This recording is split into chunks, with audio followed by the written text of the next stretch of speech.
Bonjour tout le monde. Alors on a eu l'opportunité d'interviewer Toyotaro Torishima et Nakatsuru à la Japan Expo 2025 et on va vous faire tout de suite le compte rendu très détaillé de ce qui s'est dit. Alors je vais vous lire l'article que j'ai rédigé sur db-z.com, donc sachant que l'article il existe sur notre site, vous pouvez le lire intégralement tel que je vais vous le dérouler aujourd'hui, mais j'ai pensé que faire une vidéo ça pouvait être intéressant parce que je sais qu'on est beaucoup à ne plus lire les sites d'actualité et à plutôt écouter ce qui se dit à travers des podcasts comme je suis en train de le faire aujourd'hui. Alors, la Japan Expo 2025 bat son plein et l'événement qui marquera à jamais cette édition, c'est la présence de trois mastodontes de l'univers de Dragon Ball, à savoir Toyotaro, l'auteur de Dragon Ball Super, Kazuhiko Torishima, l'éditeur légendaire d'Akira Toriyama, et Katsuyoshi Nakatsuru, le character designer, l'animateur et l'un des directeurs de l'animation les plus populaires de Dragon Ball, DBZ, DBGT, DB Super et bien sûr Dragon Ball Daima. Alors avant de passer au déroulement de l'interview, je vous rappelle ici qu'on a rédigé pas mal d'articles sur la Japan Expo, en tout cas tout ce qui touche à Dragon Ball, à savoir la présence de Macron et sa rencontre avec Torishima, et d'autres petites vidéos qu'on vous a présentées juste pour vous donner un aperçu de l'ambiance. Pour vous parler vite fait de l'organisation de l'interview, donc en gros on a pu s'entretenir dans une salle privée pendant 1h30 avec les trois Toyotaro de Nakatsuru et Torishima, donc pour une série de questions auxquelles ils ont répondu dans une ambiance qui était vraiment très cool. On était plusieurs médias, et chacun a pu poser ses questions. Alors moi par exemple j'ai posé la question 9, qui traitait plutôt des nouvelles technologies, de leur vision de la CGI, de l'intelligence artificielle dans l'animation et dans le manga. C'est une question que vous verrez dans la partie 2, que je publierai exactement sous le même format un peu plus tard. Alors les photos ainsi que les prises de vue et de son étaient interdites, ce qui rendait l'exercice particulièrement désagréable, et croyez-moi c'est un euphémisme, parce que je devais rédiger mes notes super rapidement. Comme je l'ai dit ici, il fallait écrire comme un malade mental en fait. Au fur et à mesure qu'il parlait, et au fur et à mesure que le traducteur nous restituait leur réponse, il fallait que tu prennes des notes comme un grand malade. Donc c'était vraiment très désagréable, d'autant plus que comme tu pouvais pas enregistrer, parfois t'étais pas certain d'avoir entendu la bonne chose, et il y a le gros risque que toi, en tant que média, finalement tu retranscrives quelque chose de faux. Et donc je comprends pas pourquoi les organisateurs fonctionnent comme ça en fait. Après je pense que c'est plus une décision de la Shueisha et pas forcément des organisateurs, mais je trouve que c'est un choix qui aurait pu se défendre, parce que là concrètement, c'est le meilleur moyen pour que tous les médias te donnent un son de cloche différent, une interprétation différente des réponses, et je trouve que c'est assez dangereux, donc... Mais bon, c'est le jeu, on s'y prête. Alors pour ceux qui ne les connaîtraient pas, donc là on a Toyotaro à gauche, on a Torishima au milieu, et on a Nakatsuru sur la droite. Maintenant on passe à l'interview. Alors l'interview, je vais simplement la faire comme ça, je vais poser les questions, et je vais vous lire les réponses, en précisant à chaque fois qui parle. Alors question 1, donc c'est une question à tous les trois. Quelle est votre plus grande influence artistique, que ce soit dans le manga ou ailleurs ? Donc là, Toyotaro a commencé à répondre. Comme vous pouvez vous en douter, Dragon Ball a eu une énorme influence sur moi étant enfant. Mais si on enlève Dragon Ball, ce sont aussi tous les mangas que j'ai lus quand j'étais enfant, comme Kenshin le Vagabond, Slam Dunk, et tous les mangas de cette époque. Par contre, si un mangaka se contente uniquement de lire des mangas, ce n'est pas suffisant. Le monde des mangas, il est vraiment très étroit. J'ai été aussi beaucoup passionné par le cinéma, et d'autres standards. J'étais un grand fan de Star Wars quand j'étais petit, et j'ai regardé pas mal de films hollywoodiens, par exemple la trilogie de Retour vers le futur. Donc là, Torishima, il a pris la parole, et il a dit qu'avant de rentrer chez Shueisha, il avait jamais lu de manga. Donc là, je vais vous le restituer tel qu'il l'a dit. Donc avant de rentrer chez Shueisha, je n'avais jamais lu de manga. Donc, je n'ai eu aucune influence venant de manga. J'ai été très passionné par les romans, et j'ai toujours adoré la littérature française. J'ai lu tout Stendhal. Il m'est même arrivé de faire une pause de 3 mois à l'université pour lire et étudier Proust, et notamment À la recherche du temps perdu. Donc À la recherche du temps perdu, c'est un roman de Proust. Donc je pense qu'il y a une très forte compatibilité entre moi et la France. J'aime aussi beaucoup le cinéma, et je vais vous donner mon top 3. En numéro 1, Le Parrain, de Francis Ford Coppola. En numéro 2, Les Vacances romaines. D'ailleurs, ma femme idéale, c'est justement Audrey Hepburn, avec les cheveux courts dans ce film. Et en 3, 2001, L'Odyssée de l'espace. Je trouve que c'est une œuvre fantastique qui prévoit assez bien ce qui nous attend avec les IA. Là encore une fois, c'est Torishima qui parle. Alors cette fois, c'est Nakatsuru qui prend la parole, et lui il dit « Comme Toyotaro, j'ai beaucoup été influencé par les mangas et les animés quand j'étais petit. L'ensemble des œuvres qui m'ont le plus marqué, étant petit, étaient les œuvres de Leiji Matsumoto. Pas une en particulier, mais tout l'univers qui est interconnecté. Résultat, c'est à partir des œuvres de Leiji Matsumoto que je me suis intéressé à devenir animateur, et c'est en regardant des animations, qu'on considère aujourd'hui comme des grands classiques, tels que Le Château dans le ciel de Miyazaki, que je me suis intéressé au métier d'animateur. À l'époque, j'avais travaillé sur quelques œuvres d'animation de Leiji Matsumoto, mais c'était assez dur pour moi de m'établir en tant que professionnel, en restant uniquement dans l'œuvre de Leiji Matsumoto. Et c'est en devenant un animateur senior que j'ai rencontré l'œuvre de Toriyama, et artistiquement, c'est sans doute Toriyama qui m'a le plus influencé, et aujourd'hui encore, je travaille sous cette influence. Question 2. Question un peu plus sociologique, on va dire. En 1984, Dragon Ball a été lancé. Quand Dragon Ball a été lancé, la tranche des enfants garçons de 5 à 15 ans au Japon représentait 8,22% de la population. Tandis qu'aujourd'hui, en 2024, enfin en 2025 plutôt, 40 ans plus tard, c'est plus de 4,2%. Alors, la personne qui a posé la question, je pense qu'elle a dit 2024, parce que dans ses stats, ça devait être 2024. Donc en gros, ce qu'on remarque, c'est que les jeunes garçons, shonen en japonais, ont diminué de moitié en 40 ans.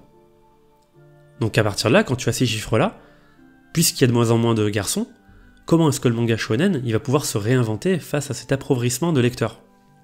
Là, Torishima, il a pris la parole direct. Alors Torishima, c'est un éditeur, donc lui, il a une expertise qui est vraiment très forte.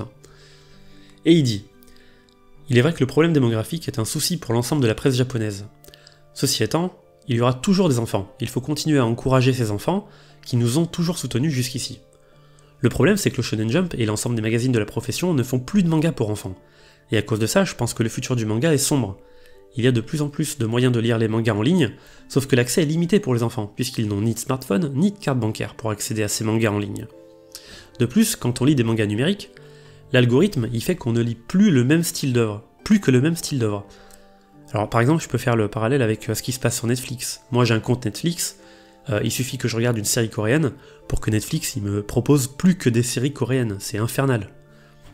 Donc en gros c'est ce que Torishima est en train de nous dire. Et donc on arrive à un niveau où tous les mangas ont le même prix, la même direction artistique, le même goût. On n'a plus que des mangas Starbucks ou des mangas McDonald's.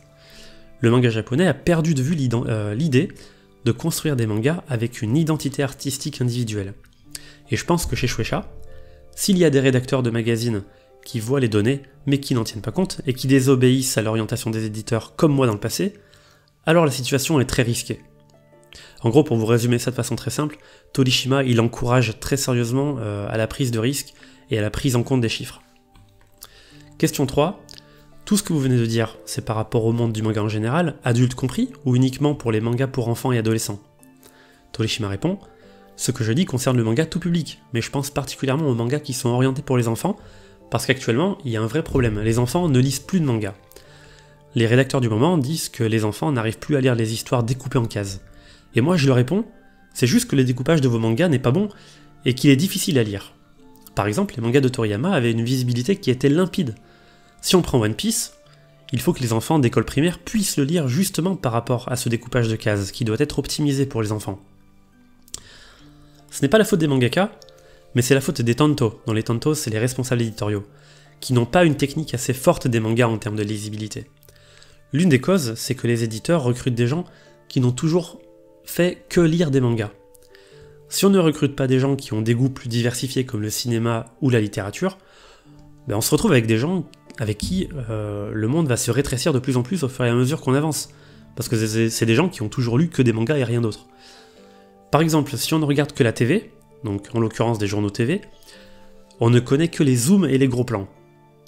Alors que si tu t'intéresses au vrai cinéma, on peut avoir tout un tas d'autres plans de caméra. Par exemple, Osamu Tezuka, il était passionné de cinéma. Donc Osamu Tezuka, c'est un grand mangaka, pour ceux qui ne connaissent pas. Et donc lui, il était passionné de cinéma, et il connaissait ces histoires d'angle. Alors on voyait souvent des personnages vus de haut. Et donc je pense que les mangaka actuels sont moins bons au niveau technique qu'Osamu Tezuka. Alors question 4. Pour aller dans votre sens, Takehiko Inoue dans le film Slam Dunk The First expliquait la différence qu'il a dû faire dans la mise en scène entre le cinéma par rapport au manga. Il expliquait qu'il a dû réapprendre son manga et à réagencer des cases. Est-ce que c'est ce dont vous parlez? Et là Torishima lui répond: je peux juste vous dire que je me suis ennuyé devant ce film. Les meilleurs moments n'étaient même pas les meilleurs moments que lui il dessinait. Il a mis les personnages principaux de la BD de côté. J'ai vu ce film comme un film pour les fans de Slam Dunk à l'origine, mais qui n'était absolument pas construit pour créer de nouveaux fans de la série. Et ça m'a vraiment beaucoup frustré.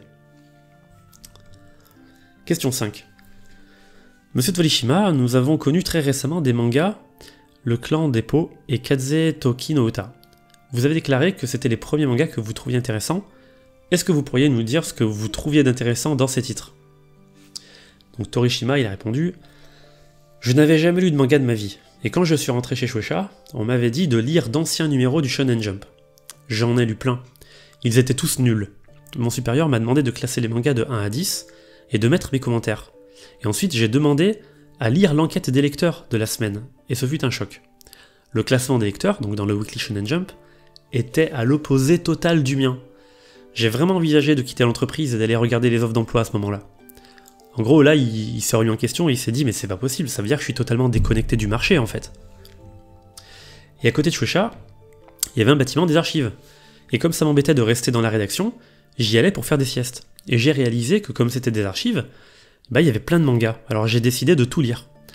Le premier manga que j'ai trouvé intéressant, c'était un shoujo. Donc les shoujo, c'est les mangas pour les petites filles. Enfin pour les filles, on va dire, les jeunes filles. Je sais pas si vous savez, mais il y a un groupe qu'on appelle le groupe des mangaka de l'année 20 de Showa. Donc c'est des auteurs qui ont commencé leur carrière de mangaka en 1969. C'est une année clé pour l'émergence d'un nouveau ton dans le manga, souvent plus adulte et plus subversif. Donc par exemple, on peut noter la mangaka Keiko Takemiya, c'est celle qui a écrit Kaze Toki no Uta, donc qui est apparue. Et donc il y avait cette Keiko Takemiya, et des œuvres très approfondies, avec des thèmes qu'on trouvait jamais dans le manga à l'époque, comme le sentiment d'amour entre les enfants, etc. J'étais très impressionné de voir ces thèmes très humanistes. C'était il y a plus de 50 ans. À l'époque, c'était très surprenant. Et le problème, c'est que dans le Shonen Jump, il y avait des mangas qui faisaient horriblement vieux jeu. Mais du coup, c'est avec cette expérience dans les archives que j'ai appris qu'il existait des mangas intéressants et amusants, et surtout qu'il y avait des moyens de pouvoir le faire. Et c'est en cherchant comment faire un manga intéressant que j'ai rencontré Akira Toriyama. Ce sont ces auteurs-là qui m'ont donné des indices sur comment faire évoluer le manga. Question 6. Akira Toriyama est crédité en tant que scénariste sur Dragon Ball Super. Est-ce que son décès a changé la manière dont vous concevez le manga, et si oui, de quelle manière? Donc là, c'est une question qui est orientée clairement pour Toyotaro. Et justement, Toyotaro répond. Il faut savoir que nous avions deux modes de conception avec Toriyama. Dans ma manière de concevoir l'histoire de Dragon Ball Super, j'écrivais l'histoire, puis je l'envoyais à Toriyama qui regardait si c'était ok ou non pour lui. Et à l'inverse, il y avait des moments où c'est Toriyama qui écrivait des histoires, puis qui me les envoyait, je vérifiais si je pouvais les intégrer, ensuite je lui renvoyais ce que moi j'interprétais et sur comment je proposais de les intégrer, et enfin Toriyama me répondait ok ou pas. Donc comme vous le voyez, il y avait déjà une bonne partie de l'histoire qui venait de moi, donc je ne pense pas que ce soit impossible pour moi de continuer l'histoire, mais je ne pense pas non plus que ce soit quelque chose de simple et facile. Petite parenthèse, vous voyez que les questions, elles ont rien à voir les unes les autres, du fait simplement que c'était pas les mêmes médias qui les ont posées. Question 7, Monsieur Nakatsuru, vous êtes devenu character designer de Dragon Ball Z en succédant à Minoru Maeda sur l'arc Majin Buu. Est-ce que ce challenge vous a posé des difficultés à l'époque? Nakatsuru répond, ma première impression était de savoir si j'allais être à la hauteur des attentes. Mais bon, avant de faire l'arc Majin Buu, j'avais déjà créé quelques personnages guest dans des épisodes, donc j'étais déjà un peu l'assistant de Minoru Maeda, donc je connaissais la charge de travail. C'est juste que ce n'était pas facile de reprendre ses responsabilités. Ce n'était pas facile, mais il y avait un côté challenge qui fait que lorsque l'opportunité s'est présentée, je ne pouvais pas la refuser. Là, Torishima a rebondi sur ça, et il a dit « Il faut rappeler que Nakatsuru travaille sur les œuvres de Toriyama depuis Dr. Slump. C'était quelqu'un de très compétent, mais un animateur, c'est quelqu'un qui doit reprendre le dessin de quelqu'un d'autre, et il doit l'adapter à son trait. Et de mon point de vue de rédacteur, le taux de reproduction du trait de Toriyama par Maeda était de 80%. C'était très bien, mais il manquait quelque chose. Par contre, le taux de reproduction de Nakatsuru était à 95%. Il y a des plans où on se dit littéralement « Mais est-ce que c'est pas Toriyama qui l'a dessiné ?» C'est même déjà arrivé qu'Akira Toriyama lui-même tombe sur des dessins de Nakatsuru et qu'il dise « Mais j'ai jamais dessiné ça !» Donc le seul animateur qu'Akira Toriyama ait reconnu, c'est vraiment Nakatsuru. Nakatsuru lui répond « Merci, je suis très honoré par cette parole, mais il faut dire qu'à l'époque de Majin Buu, on avait une armée d'animateurs qui étaient déjà vétérans dans l'univers de Toriyama. » Et Torishima lui répond « Le manga Dragon Ball avait un élan qui était très fort à l'époque, et l'équipe d'animation était très forte. Déjà habitués au trait de Toriyama, donc en lisant le manga, ils arrivaient à reproduire l'ensemble. Ça donne l'impression que chaque plan animé était difficile à faire, mais c'est véritablement grâce à un énorme travail d'équipe dirigé par Monsieur Nakatsuru qu'on a obtenu le résultat qu'on connaît. On ne parle pas que de l'animation, mais même dans les jeux vidéo de Bandai Namco. Ces jeux sont faits par des équipes qui adorent le travail d'Akira Toriyama, et c'est cet amour qui fait qu'on a une belle trinité avec les jeux qui sortent. Question 8, et dernière question pour cette première partie. Monsieur Toyotaro, avec Dragon Ball Super, comment regardez-vous Dragon Ball GT? Est-ce que certains éléments de DBGT vous inspirent, et vous donnent envie de les intégrer officiellement dans DBS? Donc Torishima, alors étrangement c'est Torishima qui a pris la parole en premier, et lui il dit: moi je n'ai pas participé à Dragon Ball GT, donc je ne peux pas vous donner mon avis, mais DBGT est arrivé quand Dragon Ball s'est arrêté. Il y avait quand même beaucoup d'acteurs concernés par Dragon Ball, comme les chaînes de télé, Bandai Namco, différentes autres entreprises partenaires, et on était arrivé à un point où si Dragon Ball n'avait pas continué encore un petit peu plus longtemps, on aurait eu des problèmes économiques. Le plus simple aurait été de demander à Akira Toriyama de continuer son manga, mais il venait à peine de le terminer. Alors il n'y avait aucune chance pour qu'il accepte de continuer, même encore un peu. La seule chose qu'on pouvait lui demander, c'était de créer des personnages et de nous faire une intrigue simple. Par la suite, c'est comme ça que Dragon Ball GT est arrivé, parce qu'on a demandé à une équipe, voilà, tenez les éléments de Toriyama, débrouillez-vous avec ça. Et là Toyotaro, il enchaîne et il dit: déjà en termes d'intrigue, DBGT se passe bien au-delà de ce qui se passe dans Dragon Ball Super. Je pense qu'il y a pas mal d'éléments de GT qui se sont plutôt retrouvés dans Dragon Ball Daima. Je ne pense pas qu'il y ait d'idées qui m'aient influencé dans Dragon Ball Super. Il y a des éléments graphiques qui ont été repris dans DBS. Graphiquement parlant, DBGT c'était aussi une œuvre de Nakatsuru et de son équipe. Et il y avait vraiment cette fidélité au niveau des dessins très proches du style graphique de Toriyama qui m'a inspiré. Donc voilà. En gros, on comprend par là que Toyotaro c'est pas du tout inspiré de Dragon Ball GT, mais bon, dites-moi ce que vous en pensez. Moi, perso, c'est pas une question que j'aurais posée, en ce sens où je pense pas vraiment que DBGT apparaissent d'une façon ou d'une autre dans DBS. Mais bon, en tout cas, comme je l'ai dit, toutes ces questions-là, elles sont très intéressantes à leur façon. Mais le problème de ce format d'interview, c'est qu'elles sont posées d'une façon qui nous permettent pas vraiment d'enchaîner les questions de façon, je dirais, logique. Vous voyez, il n'y a pas de suite logique entre les questions. C'est vraiment un pêle-mêle qu'on nous force à pousser dans l'interview, et c'est pas vraiment agréable du tout. Bref, je vous poste la partie 2 dans quelques instants. A tout de suite.